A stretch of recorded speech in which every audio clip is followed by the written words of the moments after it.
Charisse, it's so wonderful to see you. I've been excited for this week, and there's no better way to kick it off than with this conversation. Thank you. Thank you, Alex. So happy to have you, to be here with you. Clearly, I'm taking control of the conversation over from Alex. I am thrilled to sit alongside you, and thanks for being a great partner. Of course. So you're in the midst of I guess, a little bit of a travel stretch here. A little bit. Thanks for making time on your way, kind of around the U.S. Yeah, I guess you want me to talk about my travels. I just landed here last night from Miami.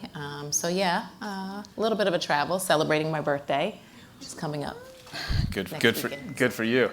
So there is definitely some news, and it's not about the trip to Miami. It's not. Maybe it'd be good to actually tell the audience here about some of the things that are going on in your world first, just to set the stage. Happy to.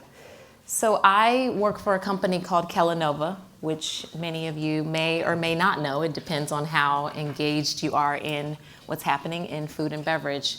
But Kellanova is the RemainCo of a spinoff of the Kellogg Company. So the Kellogg Company did a spin on October 2nd, where we split the company into two, WK Kellogg Co.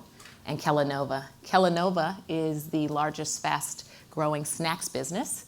So with brands like Pringles, Cheez-It, Rice Krispie Treats, Pop-Tarts, and then WK Kellogg Co. is our North America cereal business. And so we split those two businesses into two, the objective being to allow each of them to realize their full potential, unlock the growth and business value for their respective businesses, resource in the ways that are necessary for each of the businesses to be their best. And so I am the Chief Growth Officer of Kellanova. It's very, very exciting. Just listening to you talk about the brands, I think that in many ways I had probably three parents growing up, my mother, my father, and Tony the Tiger. So, very fond memories of many of the Kellogg's brands. So, as we sort of, there's more change than just how Kellogg's organizes its business. Obviously, we're sort of dealing with expansion of formats, channels, adding enormous amounts of complexity, and I think that's kind of led to, I would say, like sort of a rise in this term around creative effectiveness. Mm-hmm. But I think it's one that I think people sort of feel there's a lot of different definitions.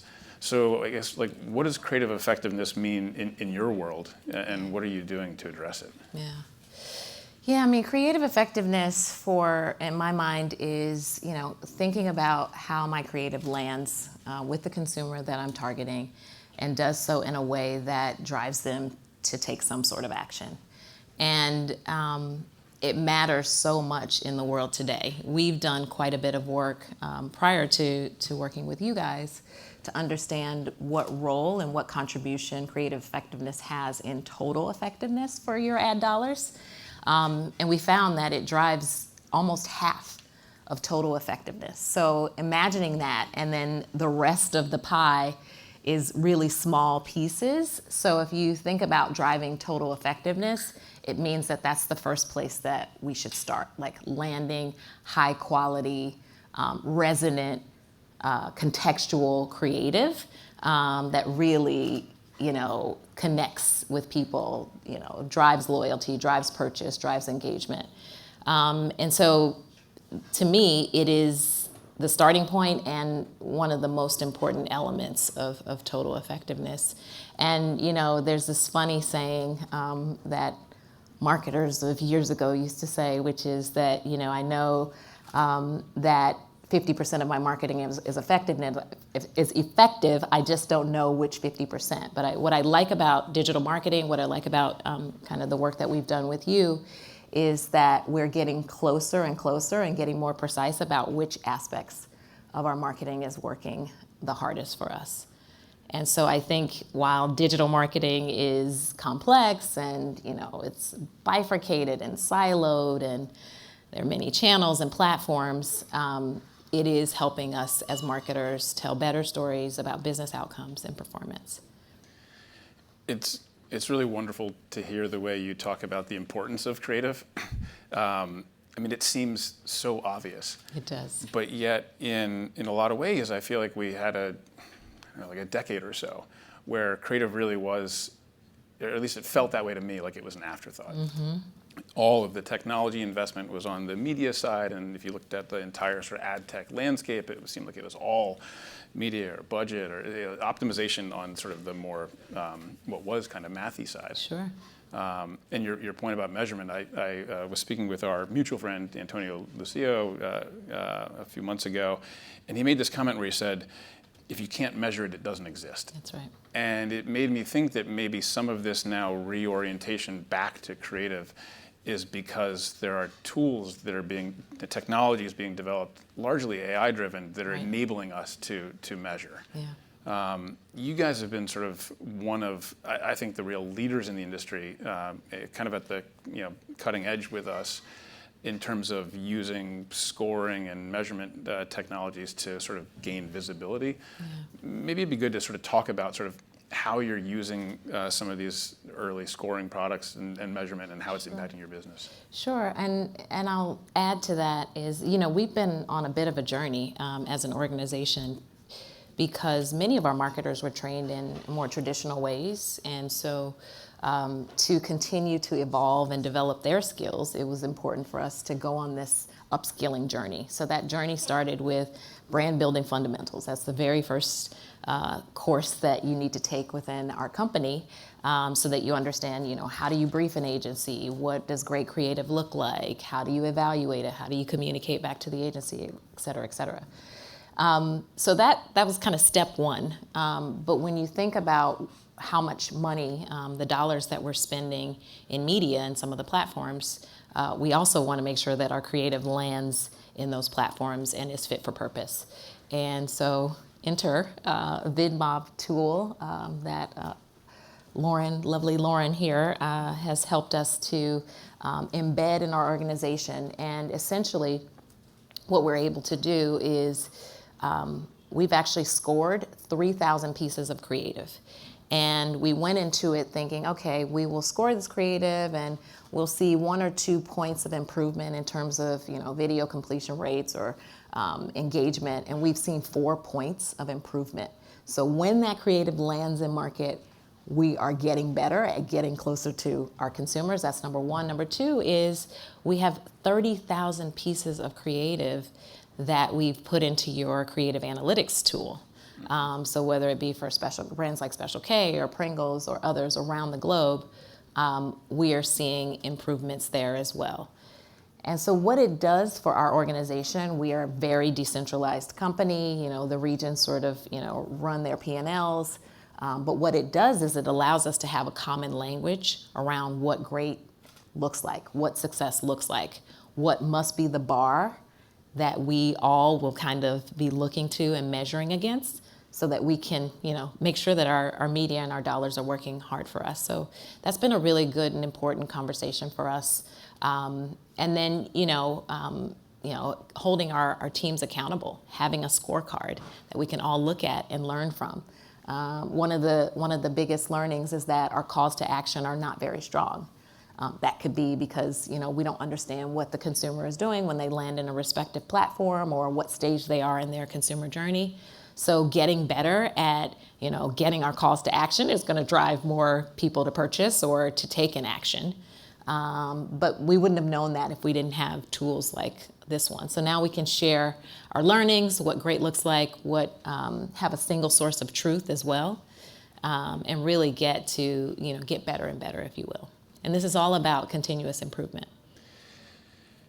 Yeah, I think that idea of continuous improvement is probably a great way of thinking about it, right? Yeah. Because to me, I think this is all about essentially creating loops everywhere, right? Mm-hmm. So that your algorithms and your data construct is learning, but that every time you take some sort of a data-driven hypothesis, you're actually able to sort of test it. And it's been a huge credit to you guys for, I think, being willing to go on that journey. I think about sort of the leap from sort of kind of more traditional A/B testing, mm-hmm. where things are very easy and obvious. You could say, hey, A did better than B. Well, it must have been because of this.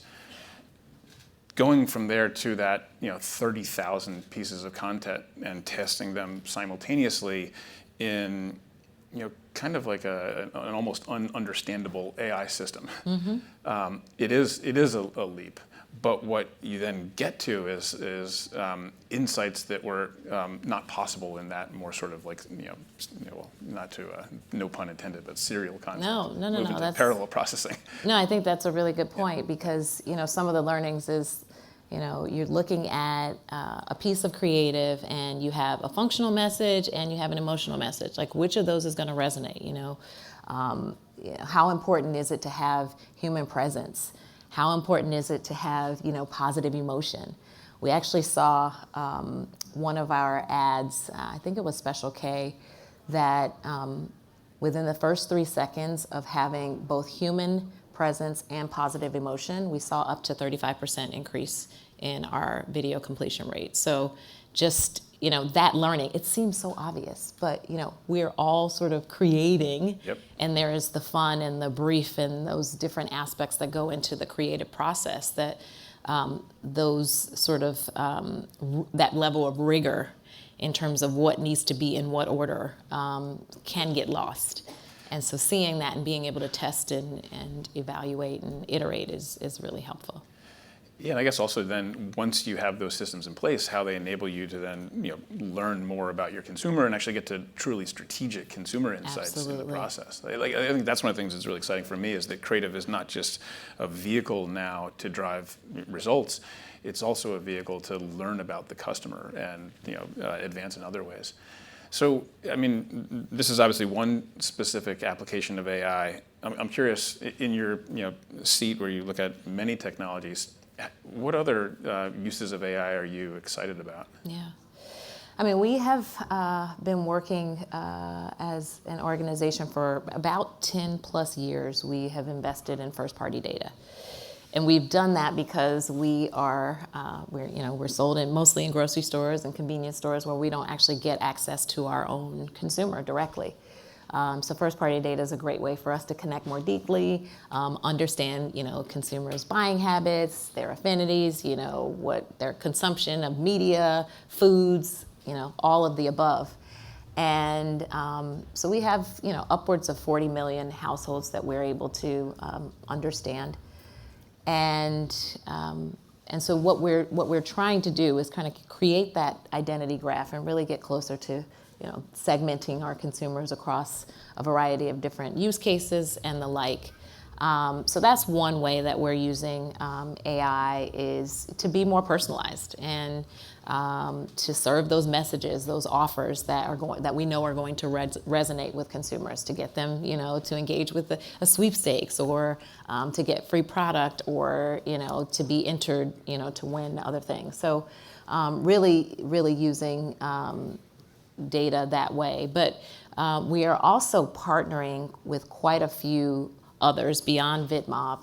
And we're doing that really to create connections. So one of our partners helped us for our Pop-Tarts brand, to understand culture and which are going to be the right partnerships for us to match with our Pop-Tarts brand. We wanted to reach a Gen Z audience, but we also wanted to have mass appeal with our partnership. And so they helped us to identify a partnership with Crocs. And it ended up being one of our most successful Croc Tarts, most successful since 2020. And, really resonating with Gen Z, but a lot of similarity between Pop-Tarts, which has holes, and Crocs, which also have holes. We had edible gibbets. And, thinking about mining social, online, media consumption habits and putting all of that together to create stories that resonate with consumers in a way that is going to move them, that was really, really exciting. So we're doing that on the culture side. On the food side and in the innovation space, we are also partnering. If you think about creating foods and creating new innovations, we need to have like flavor inspiration. So we have a partner who I cannot name that is, using billions and billions of data points to, from a consumer sensory standpoint, understanding different flavor profiles and putting that all together with consumer insights so that we are creating foods and flavors and, different variations that consumers will fall in love with. So, really tapping into that mix of things that we're doing internally, but also relying on partners who are expert at what they do. They have a competitive advantage, and we're tapping into that competitive advantage to build our own competitive advantage and really resonate with consumers. So it's been a great journey, and it's really cool to see how companies are investing and how we can partner successfully. So much more to be gained, I think. I think the Crock Tarts example is a perfect example of how you think very well outside of the box. I have two teenage boys, and when I look at their Crocs on a daily basis, I definitely do not think of food. So kudos to you for connecting the dots on that very successful one. Kudos to our agency. Yeah. So one of the things that's sort of interesting to me is when you think about sort of the industry and how it's been sort of constructed historically, where you have sort of creative over here in its box and sort of media and performance over here in its box, and it's one of the things that I was always sort of fascinated with was that like the creative teams generally didn't have access to performance information, and so didn't really have visibility into whether this or that was a good decision for business. Might win a trophy or something, but didn't have the visibility to know that. And on the media side, didn't really have the language to speak back to creative about what was needed and what was necessary. Mm-hmm. Do you see the data systems and the information coming out of these analytics, is that helping to create sort of like a shared language that can bring these teams together and help ultimately your business? Yeah, no doubt. I mean, I think we have really invested heavily in kind of this understanding of our consumer and the language and kind of mining that language and upskilling the teams in ways that they can talk to each other is key. Now, we're at the early stages of this journey, obviously partnering with you, and as we talked about, using different tools, but this is really the beginning. We also have this really cool training that we've done called Full Funnel Marketing, where we're thinking much more holistically about how the consumer shops. And as we're building that capability and building that program and that initiative, it is embedding this new language for our consumers. I would say that the hurdle that we still face is that many of our marketers aren't as, they've not necessarily, kind of worked on the performance side. And so how do you balance that natural affinity or natural, leaning towards brand building, and how do you kind of balance those two? So that's where we're challenged, and where we bring in agencies, where we bring in partners like you to help to educate us on, this is how your creative should be, how you should be thinking about creative. This is what great looks like, and really leaning into that has helped, and we're on a journey, as I said.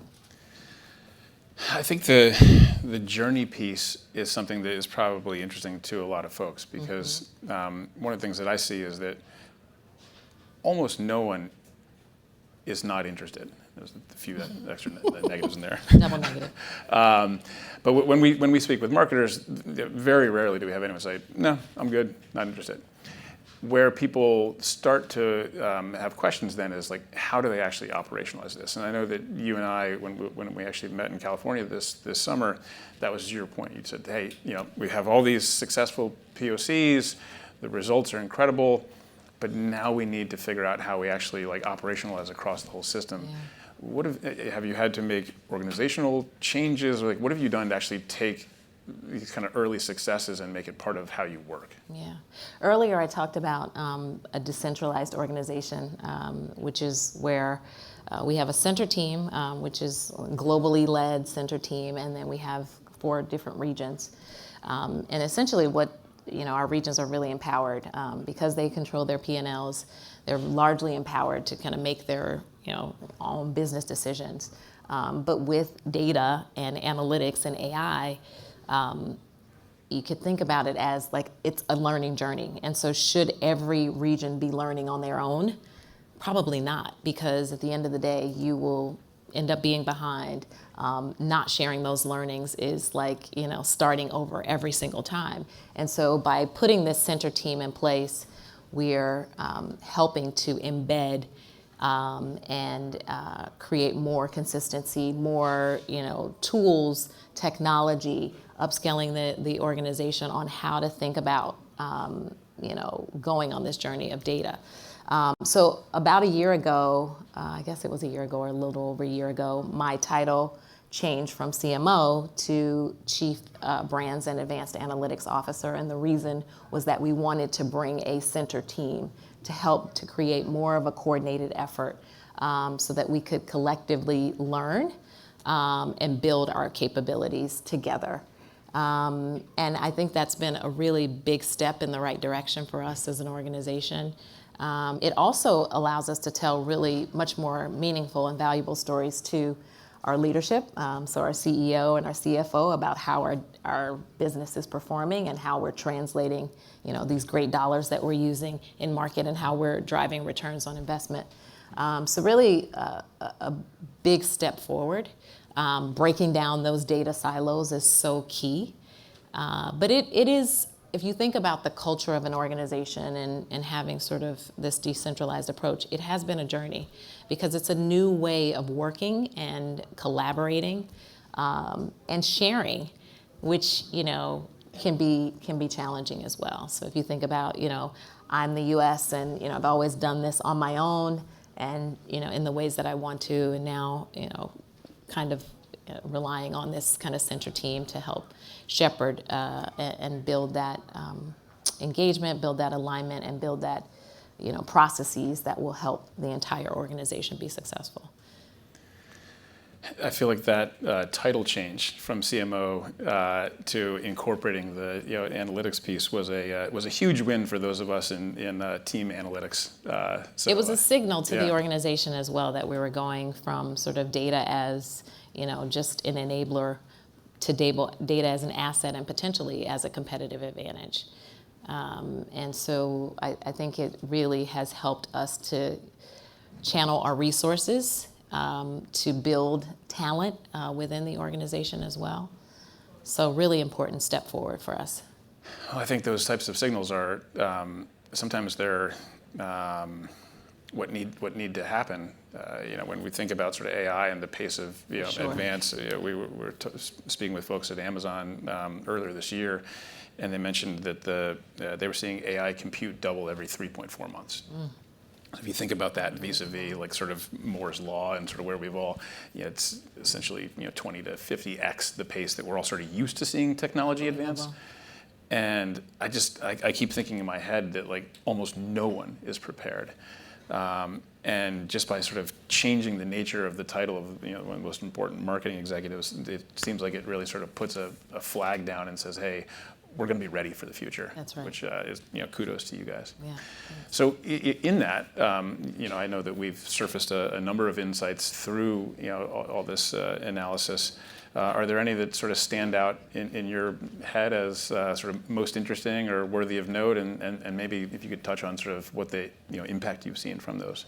Yeah, I mean, I think, I talked a little bit about the human presence piece, which was really interesting for me because we live in somewhat of a functional world. If you think about foods, and yes, they deliver, an emotional benefit, but really just the flip of the switch of having that, human presence and having emotion at the, in the first 3 seconds, and what that meant in terms of result and response from a consumer, it changes everything. So now the brief that I share with the agency will be a very different brief than I would have shared previously. The idea of seeing our Pop-Tarts brand, and we were launching a new innovation, and we wanted to only talk about the new innovation and kind of the form of that innovation versus the emotional feeling that you get from eating that food. And doing that and understanding how important emotion is so key. And it also is a key point of difference for us. I mean, we know that we have differentiated brands, and how are brands differentiated? Most of them is through emotion versus through function, because there will always be someone out there, some competitor out there that can one up you in terms of the functional benefit, more vitamin D or whatever it is in the food. But if I can connect with you on an emotional level, it transforms the experience. And so to me, it just reminds you of the importance of creative, but it also reminds you of, from my standpoint, how important it is to be precise, and how precision can really drive effectiveness and outcomes. So, I can't think of any other example, but to me, that's really resonant. Makes a lot of sense, and I think that precision sort of dovetails back to measurement, right? Because Yeah, so 100%. once you understand what's working, then how do you sort of codify that and ensure that it's sort of adhered to everywhere in a precise way? Makes a lot of sense. Yeah. So, when I sort of think about where we are from a technology perspective, and you think about all the sort of excitement or fear or however people think about it related to AI, it really does feel like marketing is sort of at the epicenter of it all. Like that we are going to be, the industry that is at least at the outset most impacted by these advancing technologies. And the thing that I sort of keep coming back to is this isn't the 5-year future. This isn't the 10-year future. This is like 12 to 24 months. Like everything's going to be changed. So, as one of the real leaders in this space, what advice do you have to people out there who are thinking about how do they start this journey for their brands? What should people be thinking and doing? Yeah, I mean, I think, first of all, as marketers, we have got to be agile and learning agile. So really curious about what's working, why it's working, and understanding beyond sort of on the brand side, and sort of, I love this debate about performance versus brand, but we need to understand both. And we need to challenge both sides to perform, and challenge both sides to help us drive that measurement that's so important. Because we all have CFOs, and many of us are in for-profit businesses, and we want to see those messages and those dollars work really hard for us. So we've got to understand both sides of the coin. As you're thinking about going on this journey, remember that it's all about experimentation, and it can be really, really iterative. Defining what the hypothesis is going into your test is really key. So by understanding that we were challenged with creative, whether it be through looking at your ROIs if you have an MMM or other means, looking at your funnel where you have gaps. Those are the beginnings of the conversation around what's working, what's not working, and where do you need to be pressure testing or running pilots, and then framing out what the measurement approach will be, and what you think success looks like, and then getting advice from your partners who are the experts, potentially the experts, and may know more about how to frame that problem, how to set it up. Who is the holdout group that you have? How do you measure success? What's the lift that you're looking for? Those types of things are really important, in this journey. And start small, I would say, and then iterate on that to get bigger and bigger. And invest in your talent. Investing in talent is so key. Making sure that you're training, getting certificate programs, et cetera, so that you're developing that capability, but also your teams are as well. I think the one thing that I would add from my seat is that definitely investing in and leaning on partners who are experts, but then what you guys have done really well is then becoming experts as well, right? So that it's not just about sort of leaning on some third party, but it's really sort of internalizing it, making it your thing, and actually then surpassing the partners. So. That's kind of you to say. I don't think we're quite there yet, but thank you. Well, Charisse, it's always such a pleasure. Thank you for agreeing to be up here and for sharing your journey with everyone here. Thank you very much. Thank you, Alex. Appreciate it.